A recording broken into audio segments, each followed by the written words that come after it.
Hey, What's up, man? how you doing? Good, man. How are you? I'm doing good. I just got home. Sorry. That's why I didn't respond to you quite as quick as I was driving. Oh, don't worry about it, man. So I noticed, you're not listed to have any nickname. So is that a personal preference for you, or, and if you did have one, what would you pick? To go for the rest of your career?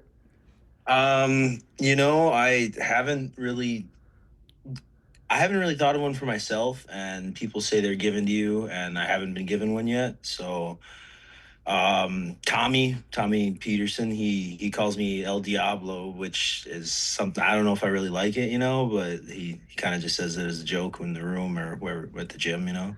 But haven't made it quite that far yet. I'm sure it'll happen one day though. Yeah, I bet. I mean, it'll be a good one. Exciting fighter needs an exciting name. Yeah. So take us back to growing up in Lakeville, Minnesota. Yeah, well, I went to high school in Rosemont actually, and I lived in a couple different cities around Rosemont. But yeah, for the most part, I've lived in Lakeville for the last couple of years.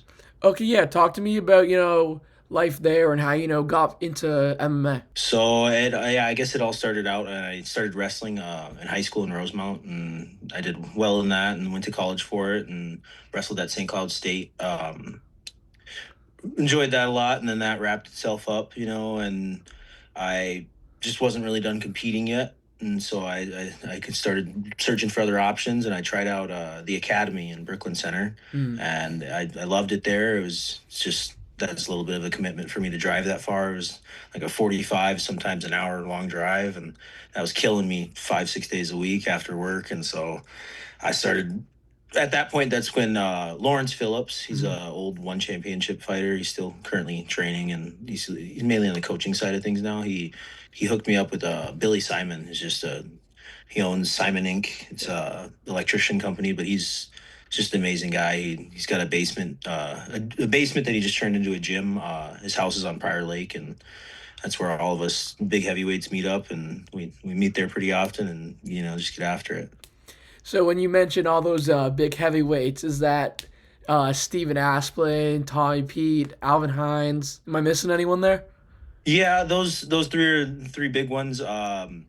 Lawrence Phillips is another guy he's a big heavyweight. Right, He's right. way bigger than I am, but he's there whenever he can make it up.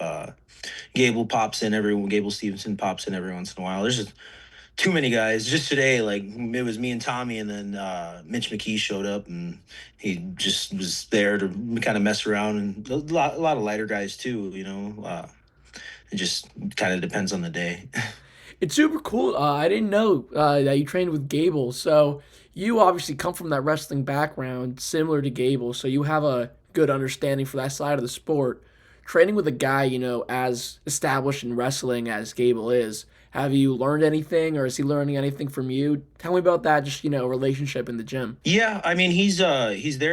He's not there as often as much as the other guys. I would say it's kind of a rarity Mm. that we work together. I would say there's a lot of pads there, but I think he kind of bounces around and cross trains at a lot of other gyms.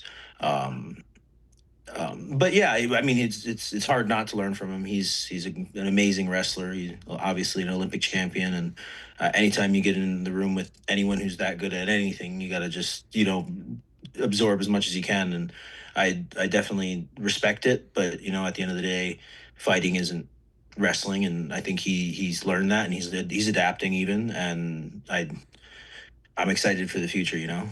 Yeah, 100%. How can you not be?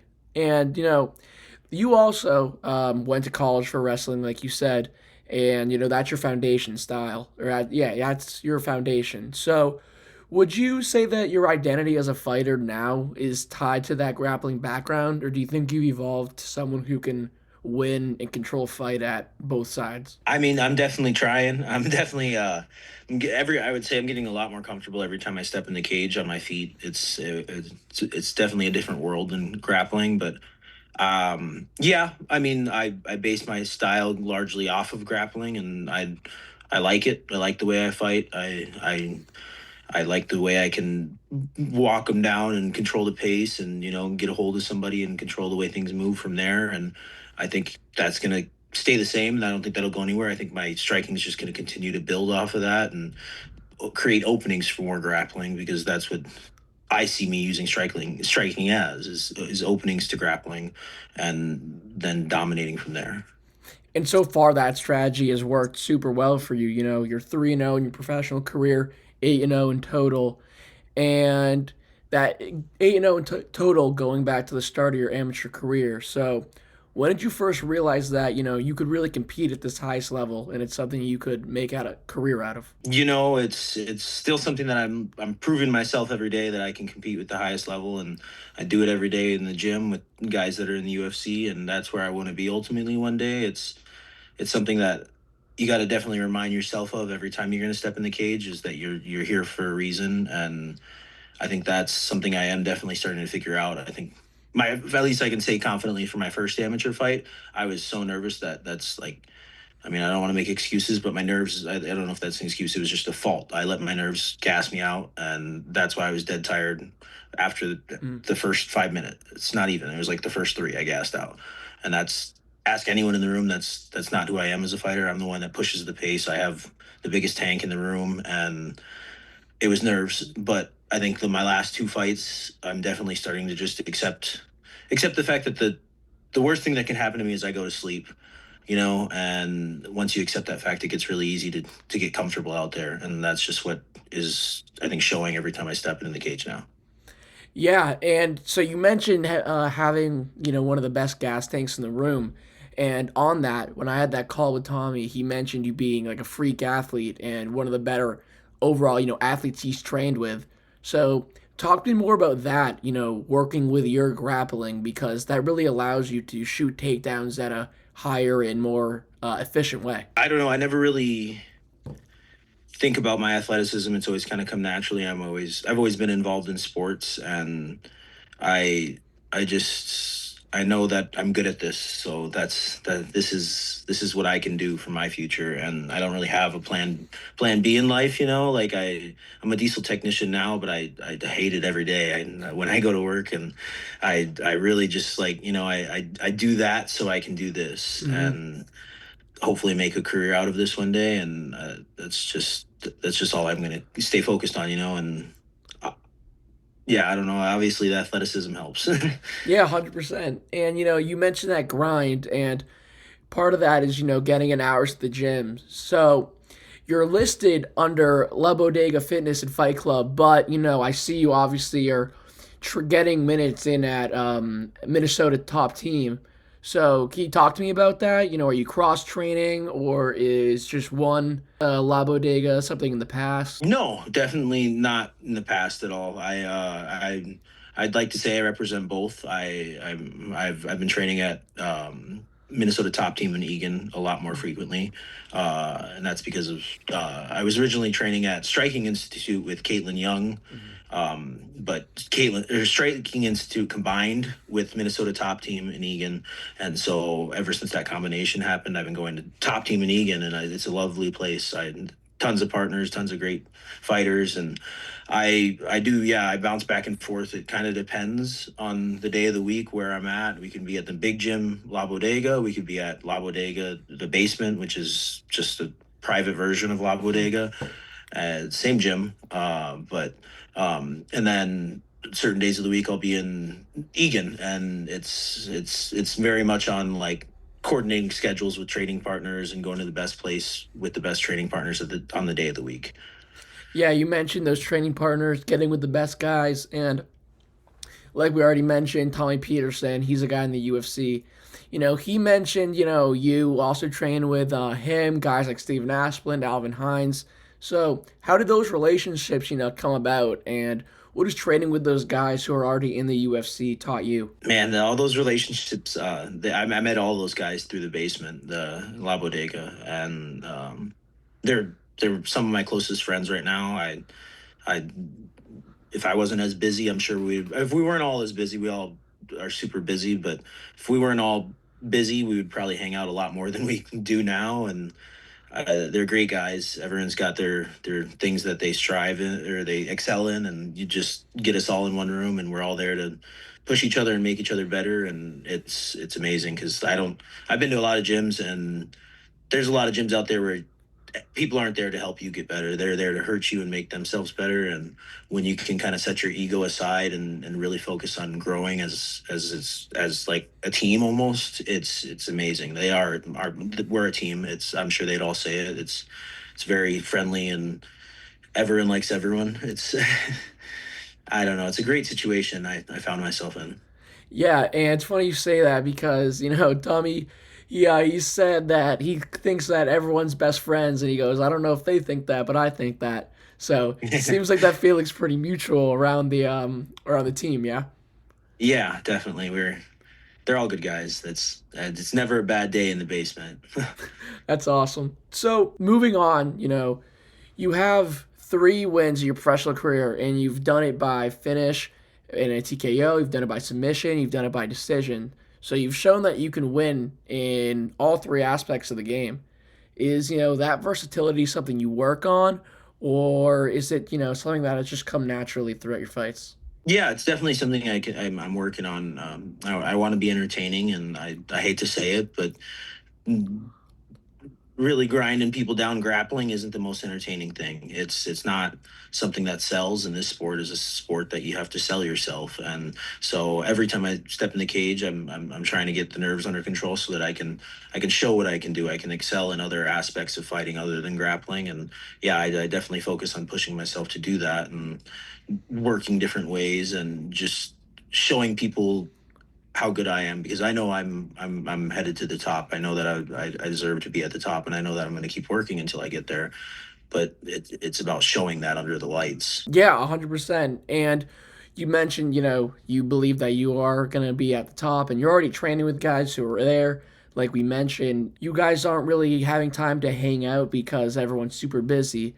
Would you clarify getting minutes in as hanging out? I Because mean, yeah, we definitely all like joke around in the gym, but when it's when it's time to work, it's time to work. It's not a whole lot of smiling in the moment, but that's what makes them so unique, is that after we for lack of better words beat the shit out of each other, we all just lay on the mat together and joke and laugh and to help each other up, and then go sit in the sauna for a little bit before we head out. Like it's a crazy dynamic that we have, where we're some huge guys that go down into a random basement and just pummel the shit out of each other. And every day everyone leaves beat up and hurting, and you limp out of there, but you can't wait to limp back in the next morning. Like it's an addictive sport, and that's something that I've definitely noticed with all of the fighters that I've talked to for sure. With that, you guys are pummeling the shit out of each other every day and night, and you got that recent finish similarly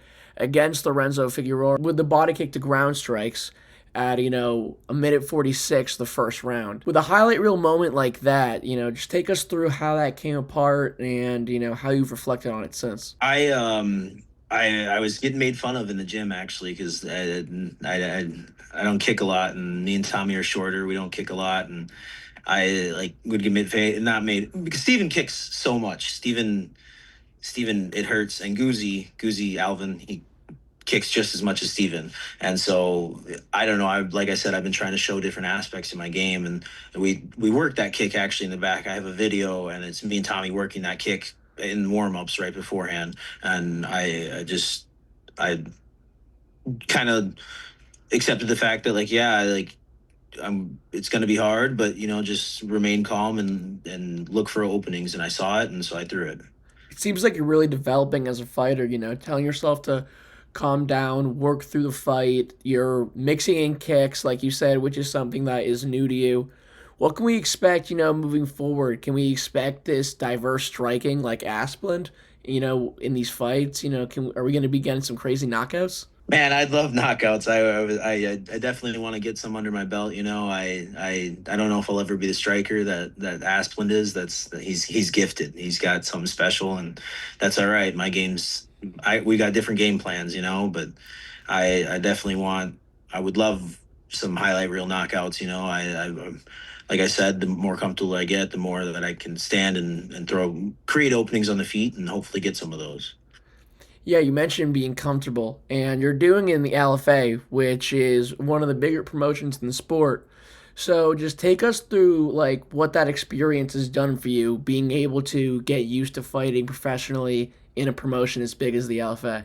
Man, it's like it's a blessing. I to be to be fighting in Prior Lake as often as I have. It's such a big venue, and for such a big organization like the LFA is, it's a gift. I live probably 20 minutes from Mystic Lake, so every time there's a fight there and I get an opportunity, I'll always take it.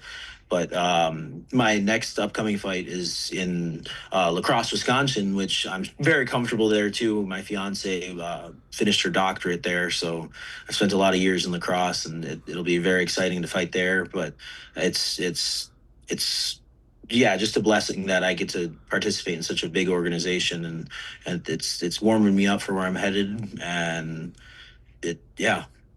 Talk to me more about that matchup. It seems like you're really motivated and, on that 8 fight win streak, you have a lot of momentum going for you. So tell me about, the game plan, how you think this fight's going to play out, and how, like, the energy in the gym has been.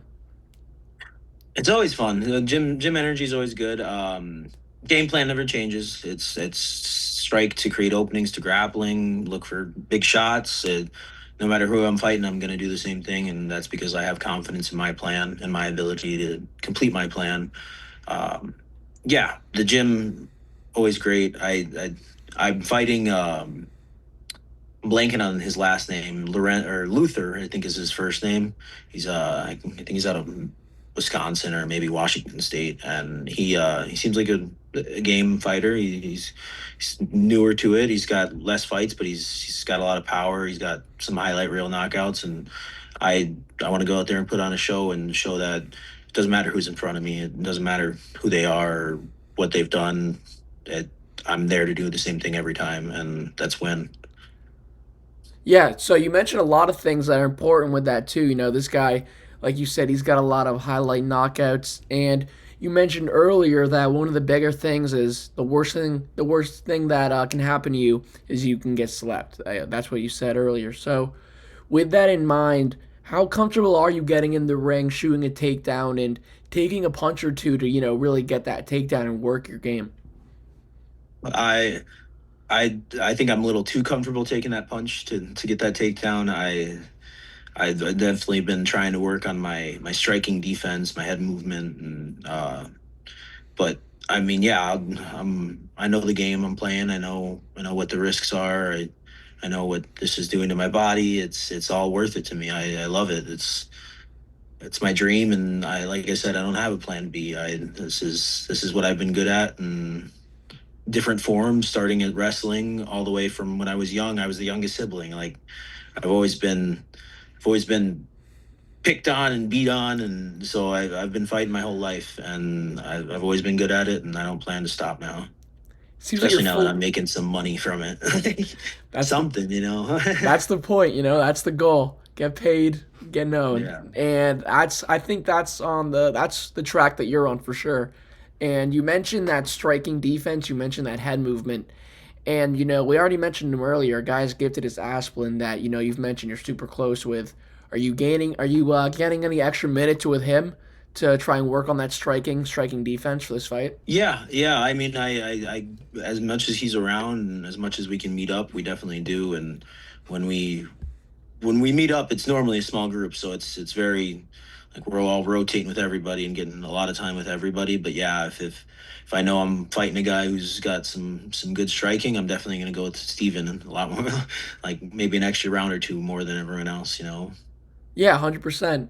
So I'm super excited for that, obviously. I have one more question before we wrap this up. And before that, I just want to thank you for taking the time out of your day to hop on a call with me. Yeah, no, thank you for having me. I appreciate it. Yeah, of course.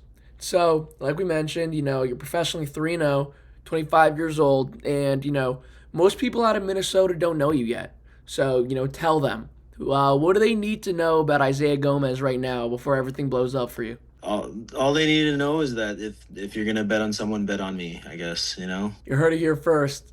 And I guess I'll have to be waiting for those lines to come out. Yeah. So thank you for hopping on the call, man. Lastly, I just like always want to take a chance to let you shout out, any sponsors, brands that you have, or just your Instagram. Yeah, man. I'd like to shout out first off my coaches, Billy Simon, Caitlin Young, Mitch White. They're all great coaches, and all of my training partners that we've obviously talked about a lot. La Bodega Fitness and Minnesota Top Team in Egan, as well as my a couple of my sponsors, Simon Inc., Crest Exteriors. Those are two big ones. They help me out a lot, and so yeah, thank you for having me. I appreciate it. I appreciate you taking the time to do this. Yeah, of course, man. It was an honor, and I'm super excited. When is the date for your fight in lacrosse? Oh, yep. Next fight is July 24th in Crosse, Wisconsin at the Lacrosse Event Center. July 24th. Tune in, and I definitely will be.